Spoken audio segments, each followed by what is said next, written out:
Hey, ladies and gentlemen, Steers now, New York Times best-selling author Omar Tyree, one of the most renowned contemporary writers in the African-American community and in the community worldwide. He is also an informed and a passionate speaker, a tireless creator, and also visionary. Please welcome, without further ado, Mr. Omar Tyree. You just did that. Okay, how you guys doing? Good. How are you? Hello. Can you How guys are hear you, me? sir? All right, you guys pulled me right out the basketball gym, coaching AAU ball. So now I'm right outside the gym. I got my assistant coach taking care of the business, and I'm going to wrap up with the guys tomorrow. We got to get our defense much better.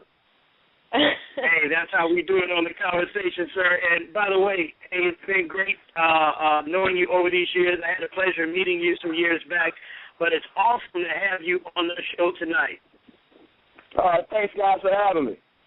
And I'm going to start off with the first question, and just by reading a little bit about you and doing my research, you seem to be a natural marketer and a born entrepreneur.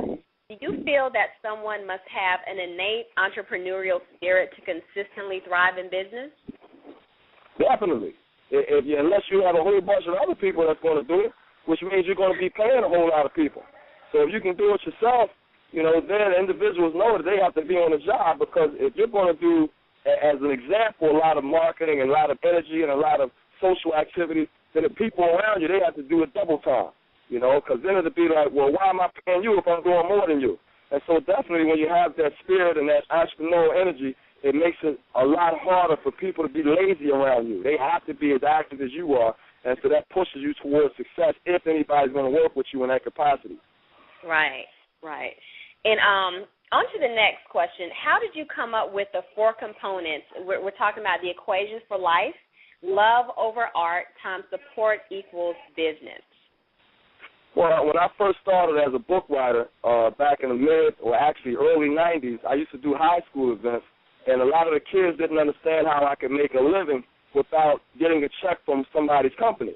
They didn't understand how I had my own company as a writer, and I had my own company name, Mars Productions. I had my own bank account in Industrial Bank of Washington, an African-American bank in the Washington, D.C. area. They didn't understand that every time I had a check, it was written out to Mars Productions, and I put it in my own business account. And so they weren't quite getting that. I wasn't being paid by someone else. I was being paid for my books and my own activities. And so I said, well, I have to explain the equation of business to these individuals so they understand that they can all be entrepreneurs, and that's how all businesses work, with one person loving something specific. And when you love something, you give 100%.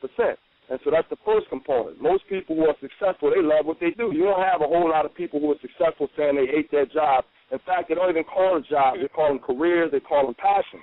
And so that's number one. Love is a passion. It's what you want to do. It's what you would do all the time. It's what you would do for free. It's what you would do all day long. And so the first component, love, should be 100%. I said that's great. As the numerator, that's the first component of any business. You have to love and have a high quality of passion for what you're doing. Then people don't have to ask you to do it over and over and over again. You'll do it on your own, okay? But once I did that, I said, okay, now it's a whole lot of people that love something, but that doesn't necessarily mean that they're going to be good at it.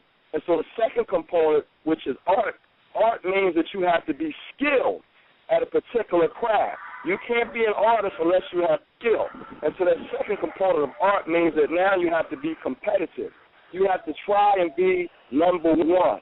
It's not about being number 2, number 3, number 4. It's about being number 1. It's about trying to be the best at what you do. When you're the best at what you do, you can charge the highest price, okay? The number 1 draft pick generally gets the most money, okay? The CEO generally gets paid the most. And so now, when you love what you love and then you're good at it, now you do it all the time and you're good at it, so now you're in a great position.